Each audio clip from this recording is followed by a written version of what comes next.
Hey everyone, welcome back and happy Tuesday. All right, guys, like I've said so many times before, happy Real Housewives of Beverly Hills premiere day. We are going to be going live with Ashley from Taste of Reality tomorrow.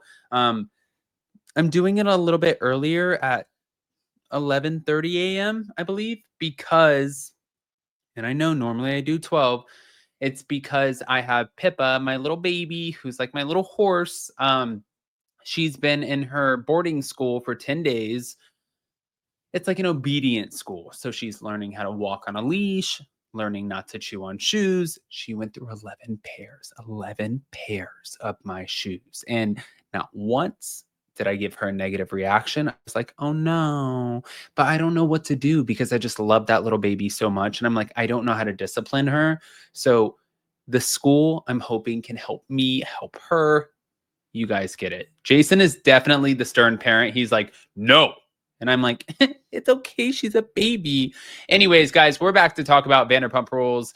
At least some of the castmates of, or former castmates of, because Stassi Schroeder has inked a massive deal with a new podcast network, and it's 7 figures, which you do the math, that's over $1 million. And we're going to talk about it. So let's start with Stassi Schroeder and this massive deal. Can you guys believe a 7-figure deal? Thank you to realityt.com.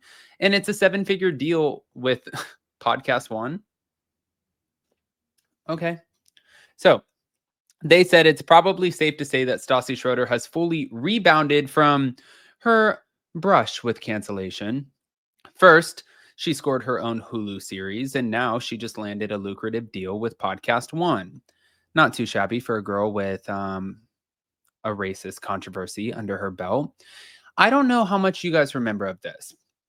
Stassi Schroeder, during the time of the pandemic, everything that was going on, her and Kristen Doty and Max Boyant and Brett Caprioni, they and I believe Jax Taylor, maybe, they were all taken out of the game because of some of their actions. Well, Stassi and Kristen, they were sitting at a bar one night and they were not getting along with Faith. After Faith ended up coming out saying that she was supposed to be taking care of this elderly woman, she invited Jax over. Her and Jax hooked up on the couch next to the elderly woman, which is weird. So then they saw on the news that there was a woman who they felt looked like Faith, wearing a very similar, or if not the same jacket, and they decided to call the police because this woman was on the run and they thought that it was Faith. Now, they went on their podcast, or at least Stassi did, and she was talking about how they ended up calling the police, and people were like, how dare you call the police on Faith when you don't know the repercussions of it, especially in this time period, just in general, but also especially at this time. It wasn't a good situation. I don't even know how to explain it, but I know that you guys know what I'm talking about. But moving on, Stassi has been hosting her self-named podcast for years, but she's the latest reality star to take her show to Podcast One. Now, they're the network behind over 200 podcasts, and including ones from Bravo celebrities like Heather Dubrow and Melissa Gorga. But despite Stassi's questionable past, the network is welcoming her with open arms with the rest of their roster. It's been out, I guess, well, let me just go based off of what they're saying. It's been about 4 years since Bravo gave Stassi the boot from Vanderpump Rules, and she and Kristen Doty were both fired for filing a false police report against Faith Stowers. Faith wound up suing Bravo for racial discrimination, and Stassi's brand went down the toilet. But apparently 4 years was long enough to leave Stassi on ice, and this year, she's been catapulted back into the public eye through multiple avenues. And in a press release, Podcast One celebrated its acquisition of Stassi's podcast, which includes a 7-figure multi-year deal. Damn. We are excited to welcome Stassi and her podcast to our network. That's what Podcast One's president and co-founder Kit Gray said. Her ability to connect with women through relatable content and genuine conversation makes her a powerful voice in the podcasting landscape. In addition to distributing Stassi's show, Podcast One hopes to integrate her brand across multiple levels of their business. And the company is going all in on its Stassi investment with plans to explore live shows, merchandising, and adaptations. But for longtime fans of Stassi's podcast, the mother of two promised that her show would introduce more authentic conversations. New fans can tune in to hear her hot takes on relationships, pop culture, and beyond. And these are $1 million conversations, folks. So, yeah, between the podcast deal and Stassi's new television opportunities, it's clear that she is getting a second chance. And let's hope, from what they're saying, that she does not screw it up. And I do hope that she doesn't screw it up. You know, I know that this was all effed up from the jump with the Faith stuff. I do want to say my personal interaction with Stassi.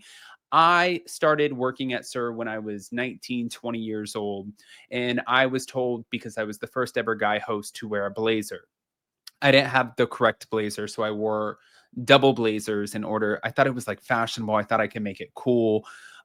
Peter Madrigal came up to me and he said, "What are you doing? You look like a complete idiot. You look like a moron. Take it off. Fix it."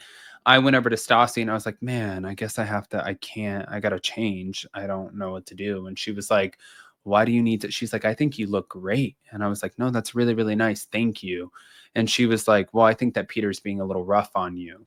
And then I went back to Peter and I was like, "Stassi said this." And he's like, "I don't care. Stassi's not the manager. I am. So guess what? Good for Stassi." And I was like, I'm not going to win this. But moving on, Sheena.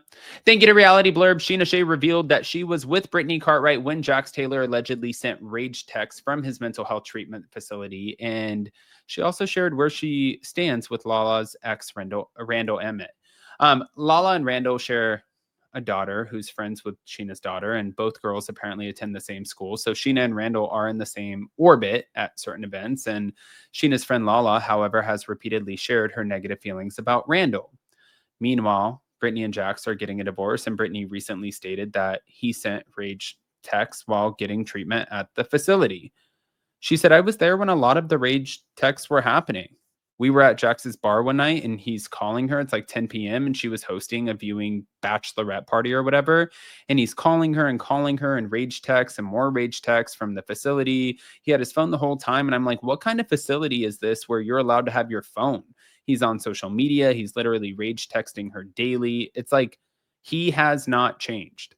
And Sheena said that she doubts that Jax was committed to healing. She said, "Oh, God, this doesn't stop. I hope for their kids' sake and for it being easier for Brittany's co-parenting that he has changed." But Brittany said it herself on her podcast that he has not changed. And I don't think he really ever will, because if he was going to, that was his chance.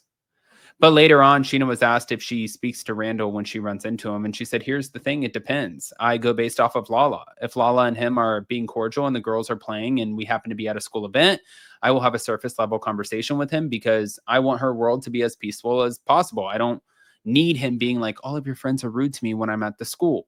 But Sheena said that she'll gladly ignore him or give him a death stare if that's what Lala wants. But when you know how much of a piece of shit someone is, it's easy to give them the death stare. And it's also harder to be mean. It genuinely takes energy to be a bitch. And I'm naturally a nice person. So she was saying, I don't want to be that person, but I can. And I get that. I think a lot of us can do that for our friends. But I want to hear what you guys think. Guys, pop off in the comment section. Please do not forget to hit that notification bell. Let me know what you think about Stassi's 7-figure deal, and we'll see you in just a little bit. Love you guys.